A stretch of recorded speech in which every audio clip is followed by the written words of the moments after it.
You're listening to Project Thought with Hannah Yeoh. Even though I said yes to being a candidate, I actually had very little time to assess the requirements for a successful campaign. It was more than just getting the crowd, appearing in the media, and also saying the right things to win support. The emotional side of things cropped up on me as I went along every day of that 2 week long campaign.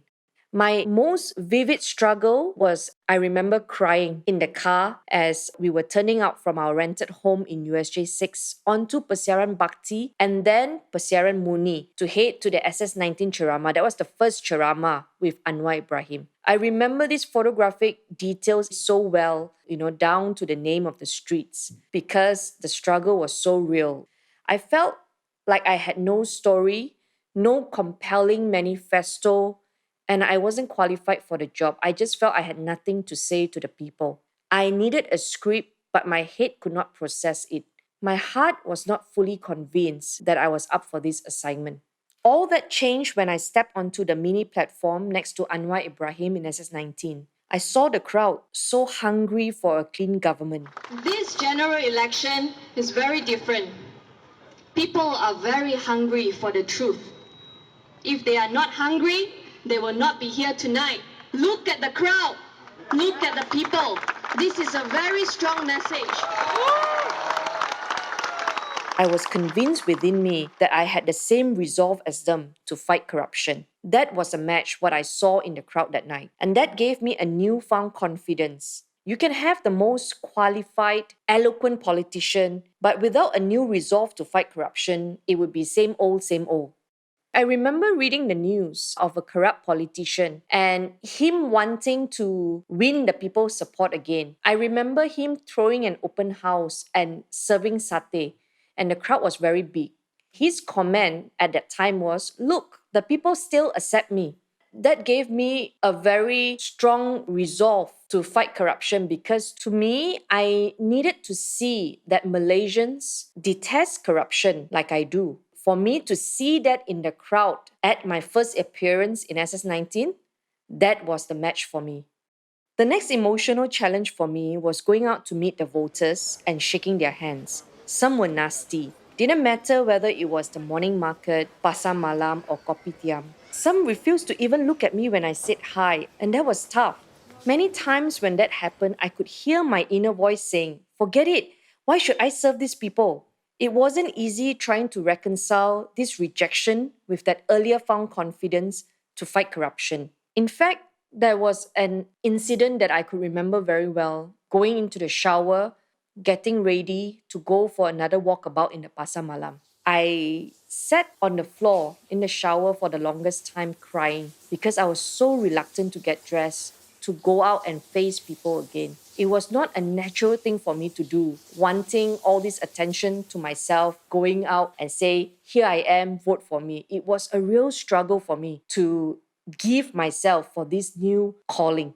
This feeling of rejection went on for years within me, that kind of upsetting feeling that made me want to punch a wall. I think I overcame it as I grew older. I started to see the bigger picture. I began to focus on those who supported me and abandon the desire of wanting to please everybody. I knew it was impossible. Every giant of a public figure has always had their fair share of critics, and I knew I shouldn't expect myself to be any different.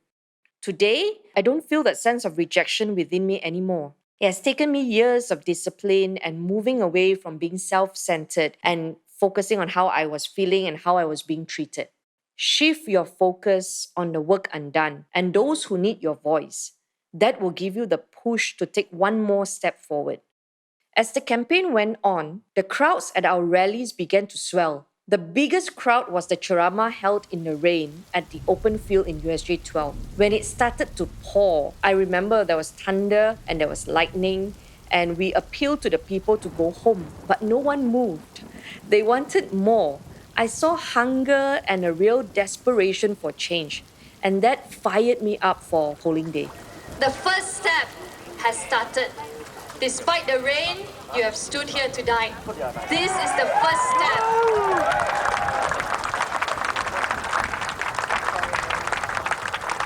I did not pay you to come, I did not serve you with free food. I didn't give you an appreciation dinner. I just tell you to vote for change. By then, a lot of people were already feeling very frustrated with the government, and people were willing to part with their money. We raised thousands in our rallies. A lot of people, I suspect, felt at that time that they really had nothing to lose because they didn't like the government, they didn't like the corruption, and they felt like, any chance, any bet they could place on anyone to give this a go, they would support. And that's how our campaign gained momentum in Subang Jaya. I remember that one walkabout in USJ and how my friends sent out messages to my schoolmates and say, hey, Subang Utama kids, if you are in town tonight, come to Taipan. Our schoolgirl, our friend is going to be running for Subang Jaya. And I remember just walking on the streets and seeing the seniors in my school show up. They felt like this is a personal campaign for them because this is their friend running. It's so fresh in my head. My senior in school holding the DAP flag, and these are not even DAP members, but hey, it's my friend's party, and this is my friend's campaign. So they held the flag for me. And for the ordinary people, I think, to see a bunch of young people in their 20s walking on the streets to run a political campaign, that was something unheard of, refreshing. And so the curiosity, I think, caused more people to want to find out more about our campaign. And that's how the numbers and excitement and interest grew. When you face an assignment that requires sheer hard work, resilience, patience, and perseverance, as long as you have a willing heart, remember it can be done.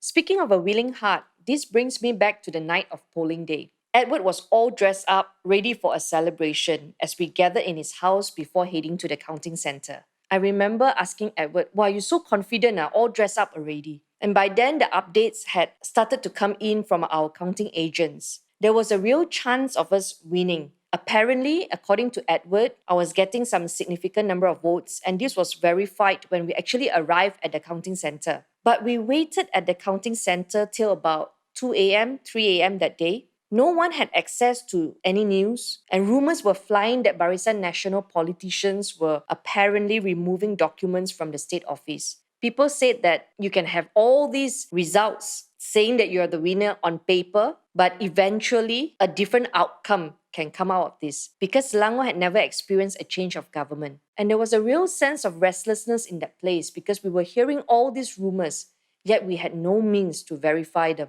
And that's why we were reluctant to leave the counting center, even though it was 3 a.m., because we wanted them to declare us as winner and not having this victory hijacked from us. So finally, at about 3 a.m. or 4 a.m., I can't remember exact, all exhausted and tired from the whole day of polling day, the returning officer finally turned on the microphone and announced my name as the winner, the new state assemblyman for N31 Subang Jaya.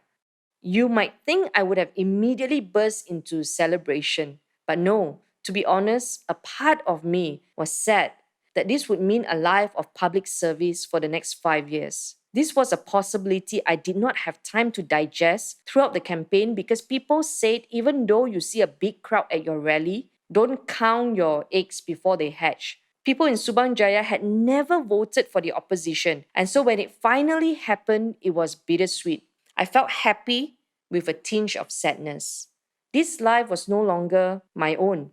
And I suspect this is the dilemma faced by many first-time politicians. Without a willing heart or spirit, I have seen some walking away or changing course halfway.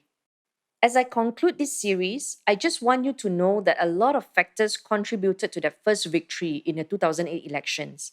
Firstly, it was the people's willingness to vote for change, departing from their norm of trusting a government who threw out the May 13 card whenever there was an election, and instead having the courage to chart a new path with the untested opposition in 2008. Secondly, was the ability of the opposition leadership to give seats to younger, untrained candidates like me. The nothing to lose mindset made it all possible. Thirdly, the willingness of the young people to say yes. This came at a price for me. I lived my late 20s without being able to enjoy any weekends for myself or with friends. I remember getting invitation to go to a movie on a Friday night, but in my calendar, It says 7 a.m. in the morning, the next day, gotong royong with residents. Every day was filled with appointments, trying to resolve never ending problems. I had to have the willingness to leave out a timetable that had very little me time, lepaking with friends my age, and to have this on a repeat mode, not just for a year, but for more than a decade now. I want to tell you that experience is never the key requirement to success. The willingness to pay the price is. There is always risk in stepping out, but not giving it a try at all, that's not something I could live with. And this can apply to you in business or if you're in other ventures too. For me, I found my calling in losing my own plan that year in 2008. I left behind the Hannah Yeoh who wanted life my own way, a newlywed in event management, to become this Hannah Yeoh who was stretched beyond her imagination. In so doing, I discovered the ability to endure stress that I never thought I had. And I did that at 29. So I want to thank you for listening to my podcast, for wanting to know more about my journey in the beginning of my political career. But I want you to know that this journey that I was in is not something extraordinary or it's not something that is exclusive just for me. It can actually happen to you. Regardless of your age, when the opportunity comes before you to do something right, to try something new, because no one else around you is willing to pay the price, grab that opportunity, say yes, you will be surprised with the outcome. For me, when I said yes to being on standby for an election candidate for Subang Jaya, I never knew that that yes would lead me to experiencing the journey of becoming a deputy minister in Putrajaya 1 decade later. That simple yes to being on standby gave me so many other opportunities to serve children, to serve people who have no voice on their own. So if you will give yourself a try, don't limit yourself. Don't take the easy road. You will find that there is meaning to your life. You will discover a purpose in your existence. And I really believe that this opportunity will come for every single person if you only pay attention and if you're willing to take risks and pay the price. The outcome will surprise you. Before I end, I just want to encourage all of you that the best days for Malaysia are ahead of us. It's not over yet. And I want to say thank you once again for listening to Project Thought with me, Hannah Yeoh. If you've enjoyed this podcast, don't forget to subscribe and click the bell icon to be notified of future episodes.